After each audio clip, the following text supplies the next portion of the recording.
조금 쉽게 말씀드리면 너네 지금처럼 하던 대로만 잘하면 신용 등급이 한 단계 올라갈 것이야 라고 이해를 해주시면 좋을 것 같습니다. 네. 구독, 좋아요, 알림 설정 부탁드립니다.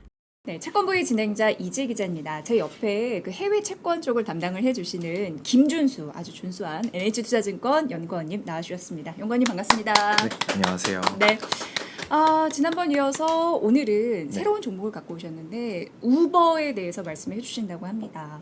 우버는 사실 오래되면서 그 월가에서도 그렇고 가장 기대되는 기대주의다 이런 얘기가 있었는데요. 맞습니다. 예, 좀 들어볼까요? 사실 우버라고 하면은 이제 국내로 치면 조금 유사하게 제가 조금 비교를 해서 예를 들 수 있는 것들이 이제 승차 공유라는 부분들을 메인 핵심 사업 부분으로 가지고 있고, 이와 더불어서 이제 딜리버리 역시 지금 매출에서 상당 부분 인식을 하고 있는 어떻게 보면 스타트업 기업이고요. 지금 이 플랫폼을 기반으로 한 서비스업을 조금 영위하고 있는 기업이라고 보시면 됩니다. 국내로 따지게 되면 사실 국내에서는 이제 카카오티 많이 쓰잖아요. 이제 택시를 활용한 이제 서비스 플랫폼이라고 보시면 되고, 이와 더불어서 배달의 민족, 네. 딜리버리 사업 부문이 네. 어떻게 보면 우리나라에서는 배달의 사업과 같은 이러한 부분들이 이제 핵심 사업 부분으로 영위를 하고 있다, 이렇게 이해를 해주시면 좋을 것 같고요. 2009년에 설립된 IT 기업이고요. 현재 2019년 5월 IPO를 통해서 기업 공개를 한 상장 기업이다라고 봐주시면 될 것 같고요. 2022년 말 기준으로는 현재 글로벌 각지에서 약 1000개 도시에서 서비스를 제공을 하고 있고, 서비스 범위는 점차 이제 확장세에 들어가고 있다라고 봐주시면 될 것 같습니다. 매출액은 이제 아무래도 조금 이 발생 핵심 지역인 북아메리카 지역이 약 60% 비중을 차지하면서 가장 많은 익스포저를 가지고 있다라고 봐주시면 되겠고요. 네. 유럽 20%, 아시아 10% 비중을 차지를 하고 있습니다. 네. 근데 공유 경제에서 그 승차 공유에 대해서 사실 여러 가지 논란은 지금까지도 이어져 오고 있는 상황인데, 그래도 우버는 확실히 시장 점유율 면에서는 뒤지지 않는 것 같더라고요. 맞습니다. 네. 이 승차 공유라는 부분들이 사실 이슈가 되는 이유가 어떻게 보면 지금 이 제도라던가 법적인 부분들이 아직 정착이 되지 않은 상황에서 일단 기술의 발전이 먼저 이루어졌기 때문에 이러한 부분들이 지금 시장에서 조금 교란을 일으킬 수 있는 여지를 조금 우려를 하기 때문에 논란의 여지가 있다라고 봐주시면 되겠는데, 네. 크게 우려될 부분이라기보다는 어떻게 보면 이제 사후적으로 조금 정착되는 조금 단계에 있다라고 봐주시면 될 것 같습니다. 지금 이 시장 내에서는 이미 압도적인 시장 경쟁률을 보유를 하면서 어떻게 보면 선두주자에 있다라고 봐주시면 될 것 같습니다. 네. 사실 플랫폼 사업이 조금 어려운 이유가 어떻게 보면 이 시장 기반을 조금 다져야 되는 부분들이 필요하고, 이 단계에서는 이 실질적으로 흑자를 내기보다는 적자 기간이 상당 기간 좀 이어질 수 있기 때문에 네. 이러한 부분들이 지금 어떻게 보면 우버라는 기업은 이제 수면 아래 단계에서 조금 수면 위로 올라왔다, 이렇게 해석을 할 수가 있겠고요. 지금 우버와 지금 미국의 경우는 이 승차 공유 이 사업 부문에 대해서 조금 선두주자라고 할 수 있는 기업이 말씀드렸던 우버라는 기업도 있지만 리프트라는 경쟁 업체도 있습니다. 리프트, 예. 이제 우버와 리프트의 드라이버 수라고 보시면 되는데, 지금 드라이버 수가 2020년 팬데믹 위기 당시에 조금 급격하게 하락하면서 아무래도 이 기간에는 지금 뭐 사회적 거리두기라던가 어떻게 보면 외출 금지 이런 부분들이 결국에는 드라이버 수들을 많이 조금 제한시키는 요인으로 작용을 했었지만, 네. 2021년, 2022년 이렇게 백신이 보급되고 사회적 거리두기가 해제되는 단계에서는 점차 이제 드라이버 수가 다시 증가하는 모습을 확인을 할 수가 있는데, 경쟁 업체인 리프트보다도 지금 우버가 훨씬 더 급격하게 이 드라이버 수가 증가하고 있는 모습을 확인을 하실 수가 있습니다. 점차 격차는 벌어지고 있는 상황이네요. 맞습니다. 네. 어떻게 보면 이제 시장을 거의 독식을 하고 있다라고 봐주시면 되겠고, 이렇게 결국에는 이제 독과점적인 시장 지위를 보유를 하고 있기 때문에 이 마켓 시어라든가 드라이버 수 모두 다 지금 우버가 확실히 조금 1위 업체다라고 봐주시면 될 것 같습니다. 이 차트는 지금 뉴욕시에서 이 택시 메달리언이라고 해서 우리나라와 달리 이 미국에서는 지금 택시 사업을 영위하기 위해서는 네. 꽤나 까다로운 검증 절차가 필요합니다. 일종의 라이센스라고 보시면 되는데, 이 택시 메달리언들이 지금 수가 2005년부터 가파른 상승세를 이어가다가 우버와 리프트라는 승차 공유 혹은 모빌리티 사업을 영위하는 기업들이 등장하기 시작을 하면서 네. 이 증가세가 점차 꺾이기 시작하다가 2015년 이후에는 급격하게 하락하는 모습을 확인을 할 수가 있습니다. 이 부분들이 뭘 의미하냐면, 지금 미국에 있는 택시 사업자들이 결국에는 그냥 우리가 지금 이렇게 세금 많이 내가면서 이렇게 네, 택시를 어렵게 해가느니 차라리 우버로 가는 게 낫겠다. 결국에는 지금 공급단에서는 결국에는 기존의 택시 사업에서 이 우버, 다시 말해서 이제 승차 공유, 모빌리티 쪽으로 지금 인력이 이동을 하고 있다라고 봐주시면 되겠고요. 네. 이 택시뿐만이 아니라 렌터카 수요 역시도 지금 우버가 흡수를 하고 있습니다. 예. 지금 택시 그리고 렌터카 사업 비중, 렌터카 사업의 비중은 점차 이제 하향하고 있는 반면에 이 우버라든가 리프트와 같은 승차 공유 플랫폼에 대한 이 공급은 점차 우상향하면서 지금 거의 70% 이상의 지금 점유율을 보여주고 있는 모습을 차트 통해서 확인을 할 수가 있습니다. 네. 전통 사업하면은 이제 택시인데 맨 처음에는 우버가 딱 등장했을 때 엄청난 반대를 했을 거잖아요. 그런데 맞습니다. 그 시장 트렌드 가만히 보니까 거기에 편입되는 모습, 맞습니다. 렌터카까지 네. 그렇게 보여진다고 하니까 시장은 역시 좀 힘이 강하구나 이런 생각을 해보게 됩니다. 우버가 사실 이제 말씀해 주셨다시피 코로나19의 타격은 있었어요. 근데 주력 사업, 그러니까 모빌리티 쪽, 그런 게 있었는데, 근데 또 말씀해 주신 거 들어보면 위기를 기회로 바꾼 건 딜리버리 사업 쪽. 맞습니다. 근데 그거에도 강점이 있을 걸로 보여집니다. 매출의 핵심을 담당하는 사업 부분은 역시나 모빌리티 사업 부분이었고, 예. 이 모빌리티 사업 부분은 지금 이 우버의 경우는 보여드리는 차트 하나가 지금 총 예약 건수를 총 예약을 이제 금액 부분으로 이제 환산을 해서 이제 지수화한 부분을 이제 차트로 보여드리게 되는데, 이 모빌리티 부분을 보시게 되면 2020년도 2분기에 급감하는 모습을 확인을 할 수가 있습니다. 2020년도 1분기에는 약 10억 달러의 총 예약액이 발생을 했지만 코로나 발생 이후에 사회적 거리두기가 발생을 하면서 2020년도 2분기에는 전 분기 대비 약 40% 비중이 급감하게 되면서 어떻게 보면 모빌리티 사업 부분이 급격한 침체를 맞았다라고 설명을 드릴 수가 있겠습니다. 네. 근데 반면에 한 가지 지금 눈에 들어오는 부분이 딜리버리 부분이 지금 2020년도 2분기를 기점으로 급격하게 증가를 합니다. 사회적 거리두기가 생기면서 어떻게 보면 외식 이런 부분들이 네. 전면적으로 제한이 되었잖아요. 네. 이 와중에 이제 아무래도 사람들이 음식점을 이제 나가서 이제 사 먹는 것이 아니라 집안으로 이제 배달을 해서 먹는 부분들이 이런 하나의 문화가 되었는데 흥미로운 부분은 이제 백신 공급 그리고 사회적 거리두기가 해제된 이후에도 이 딜리버리 부분의 사업 부분이 매출액이 꾸준히 발생을 하고 있다는 부분입니다. 맞아요. 코로나19 터질 때 저도 배달의 민족 맞습니다. 많이 활용을 했는데 끝난 이후에도 습관이 돼서 맞습니다. 계속적으로 누르게 되더라고요. 결국에 이런 부분들이 지금 트레이드 오프, 결국 다시 말해서 사회적 거리두기 전후로 이제 좋았던 부분이 다시 안 좋아지거나 혹은 안 좋았던 부분이 좋아지게 되는 부분이 아니라 어떻게 보면 이 배달 음식이라는 부분이 하나의 우리 문화로 자리 잡으면서 어떻게 보면 트렌드가 되었기 때문에 이 부분들이 꾸준하게 우버의 매출액의 상당 부분에 차지하고 있는 상황이다라고 이해를 해주시면 좋을 것 같고요. 사업 부문별 매출액 추이에서도 2022년 올해 2023년 2분기 기점에서 지금 현재 매출액은 모빌리티가 약 53%, 딜리버리가 33%, 화물 운송 중개가 14% 수준의 매출이 발생을 하고 있다라고 봐주시면 되겠고요.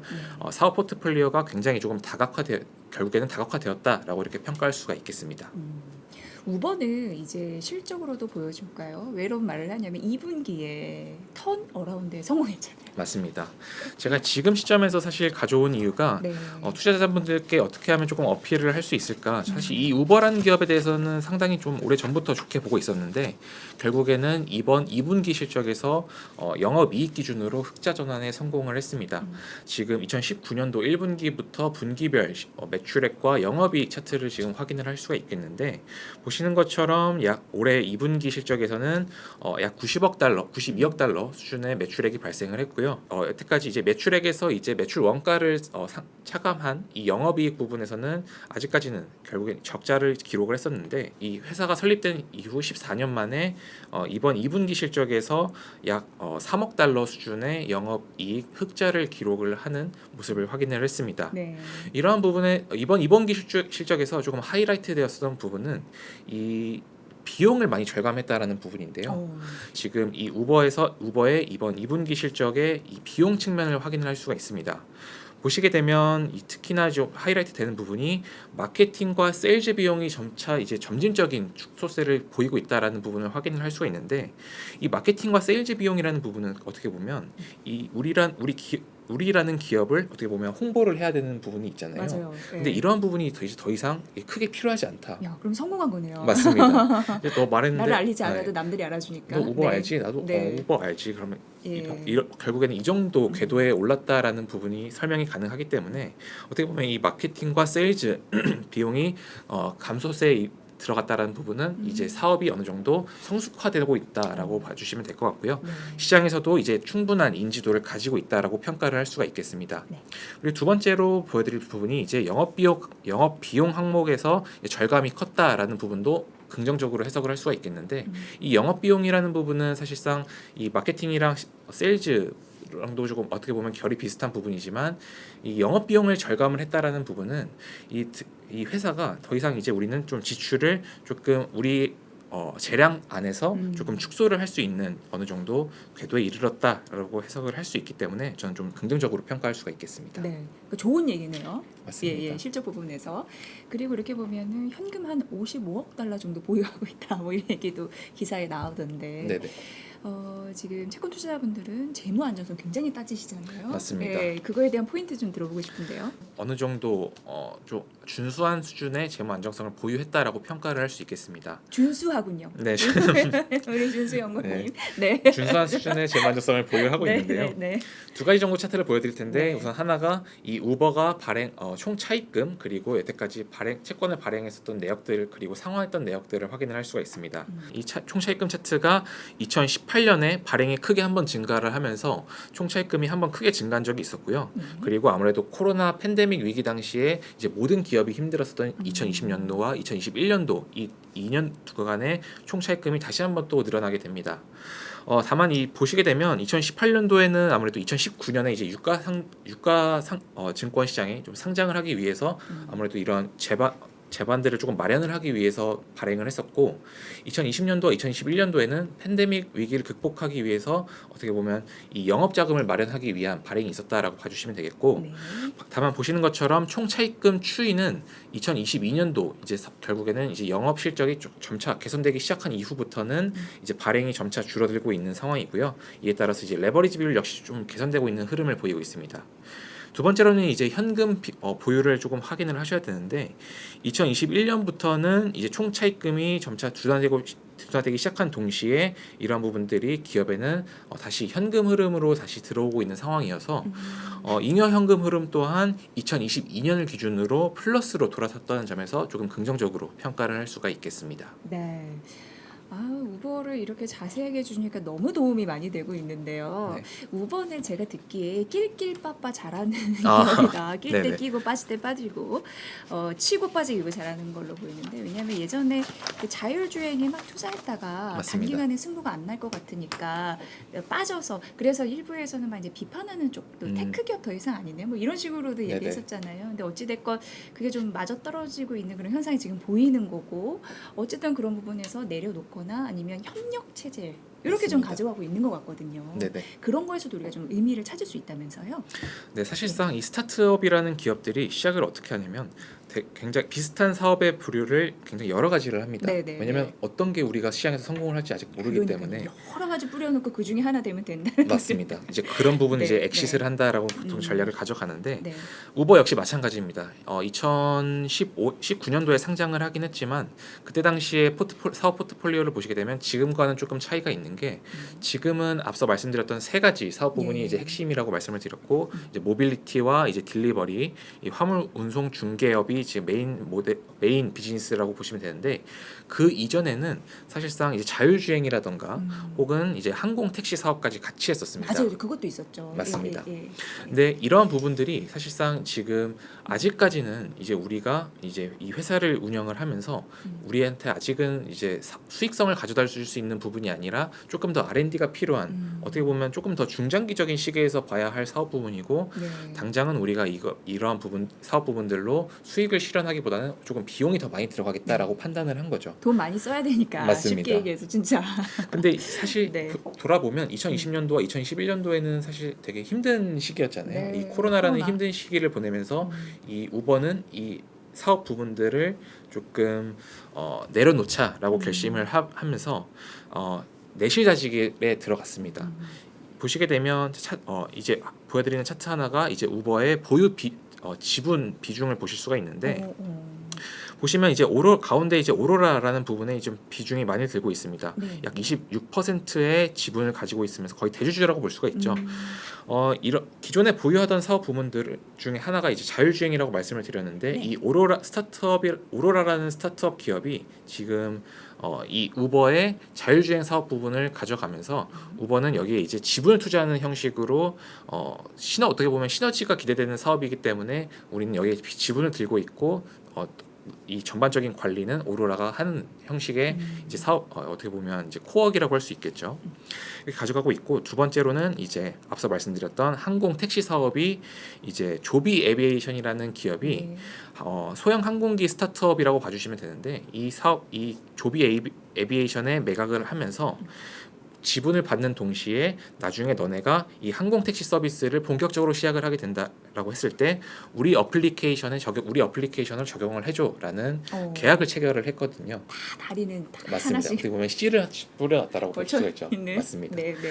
어떻게 보면 굉장히 좀 영리하게 사업을 조금 영위를 하고 있다라고 봐주시면 되겠고 이렇게 우버는 비핵심 사업 부분을 이 코로나 기간에 정리를 하면서 이 비용을 절감하는 동시에 어떻게 보면 이 나중에 중장기적인 시각에서 봤을 때 시너지를 기대할 수 있는 사업 부분에 대해서는 지분 투자를 하면서 효율성을 제고를 하고 있다라고 봐주시면 될 것 같습니다. 네, 뭐 실적 턴 어라운드도 이뤄냈고 뭐 월가에서도 분석도 나쁘지 않은 것 같고 자 그렇다면은 신용 등급 이건 맞습니다. 우리가 현재 어떻게 매겨지고 있는지 앞으로도 좀 더 좋아질 가능성은 있는지 궁금해지거든요. 보시는 것처럼 2020년도 이후에 지금 꾸준한 신용 등급 상승세를 기록을 하고 있고요. 이런 부분들이 결국에는 스타트업에서 지금 일반 조금 성장해서 성숙 단계에 이르는 지금 기업이기 때문에 신용평가사들이 우버 정도의 시장 점유율이라면 향후 꾸준한 캐시플로우를 창출할 수 있고 영업 실적도 되게 양호한 수준을 기록을 할 것이다라는 기대감을 조금 반영하고 있는 신용 등급 추세라고 봐주시면 될 것 같습니다. S&P 기준으로는 현재 싱글 B 플러스 등급의 무디스 기준으로는 Ba3 등급을 보유를 하고 있고요. 양사 모두 지금 긍정적 전망을 보유를 하고 있습니다. 이 신용 등급 긍정적 전망이라고 하면 12개월에서 24개월 이내에 신용 등급이 한 단계 올라갈 가능성이 높다라고 일종의 신용 평가사들이 제시하는 가이던스라고 봐주시면 되겠고요. 앞으로도 잘하면 올라갈 가능성이 굉장히 맞습니다. 높은 네. 약 1년 내지 2년 내에 신용 등급이 한 단계 추가적으로 올라갈 모멘텀을 보유한 기업이다라고 봐주시면 되겠고요. 네. 아무래도 이러한 긍정적인 평가의 기반에는 이 2022년 앞서 말씀드렸던 현금 흐름이 플러스로 전환이 됐다라는 부분을 좀 긍정적으로 평가한 부분이 있고 특히나 이 모빌리티 사업 부분이 사회적 거리두기 해제를 하면서 본격적으로 이 모빌리티 사업 부분이 긍정적으로 조금 턴어라운드를 했다라는 부분을 좋게 평가를 하고 있습니다. 현재 지금 이 모빌리티 부분에 앞서 보여드렸던 예약액이 이제 약 2자릿수 증가율을 조금 꾸준하게 기록을 하거나 잉여 현금 흐름이 현 수준으로 유지될 경우 등급 상향 조정할 것이다라고 지금 가이던스를 제시를 하고 있고요. 조금 쉽게 말씀드리면 너네 지금처럼 하던 대로만 잘하면 신용 등급이 한 단계 올라갈 것이야라고 이해를 해주시면 좋을 것 같습니다. 네. 뭐 회사 상황이 더 좋아지고 있으니까 채권 투자자 입장으로서는 뭐 금리만 맞으면 한번 도전을 해보고 싶은 그런 마음이 있는데 맞습니다. 어떻게 접근할 수 있는지 뭐 매수할 수 있는지 그런 좀 정보를 좀 부탁드립니다. 네, 테이블을 하나 보여드릴 텐데요. 네. 지금 우버가 발행한 주요 채권 리스트 항목을 보실 수가 있습니다. 우선 가장 눈에 들어오는 부분이 이제 가운데 있는 쿠폰 금리가 가장 눈에 들어올 수밖에 없겠는데 아무래도 지금 이 우버가 스타트업 당시에 아직 상장하기 이전에 조금 어떻게 보면 알려지기 이전에 발행했었던 적이 한 번 있었고요. 그래요. 네. 그리고 이 팬데믹 위기로 힘들었을 당시에 한번 또 발행을 했었습니다. 네. 보시면 이제 쿠폰 금리 자체가 그때 당시에 아직 상장하기 이전이기 때문에 8% 그리고 7.5%의 높은 수준의 금리를 제공을 하고 있고 아무래도 팬데믹 위기 당시에는 모든 기업이 힘들었었던 만큼 그때 당시에도 조금 높은 수준의 쿠폰 금리를 제공을 할 수밖에 없었습니다. 보시게 되면 대체로 이제 만기가 도래하는 것들이 2025년부터 해서 2029년까지 어떻게 보면 약 아직 남은 기간으로는 한 4년에서 5년, 6년, 7년 요 구간에 조금 많이 분포되어 있다라고 봐주시면 되겠고요. 네. 이 쿠폰을 현재 매수했을 때 만기까지의 보유 수익률은 대체로 6% 중반 수준의 양호한 수익률을 제공하는 모습을 확인을 하실 수가 있습니다. 네. 이것도 만약 이제 사고 싶으면 그 증권사 지점 네, 지점 이런 방문하시는 방문해서 쪽이 네. 우버 해외 채권에 대한 관심 있다. 네. 이렇게 하면은 접근하실 수 있으니까 그 부분 좀 참고해 보시면 좋을 것 같아요. 유튜브에 우버 검색하면 많이 안 나오거든요. 네. 예, 그래서 오늘 그리고 채권 부위에서 해외 채권을 담당해 주시는 김준수 연구원님이 아주 뭐 여러 가지 준수한 모습으로 앞으로 감사합니다. 조회수도 많이 올라가지 않을까 네. 이런 마음이 들고 앞으로도 계속 이제 연구하시면서 좋은 거 있으면 항상 채권 부위에서 말씀 좀 부탁드리겠습니다. 네, 좀 개인 투자자분들이 조금 관심 있는 쓰실 만한 것 중심으로 가져와 보겠습니다. 네, 항상 기대를 저버리지 않는 준수한 김준수 연구원님, NH투자증권 연구원이시고요. 함께했습니다. 고맙습니다. 네, 감사합니다. 시청자 여러분의 구독의 힘이 채권부에게는 큰 힘이 됩니다. 기존 영상과 추천 영상에도 좋아요 부탁드립니다.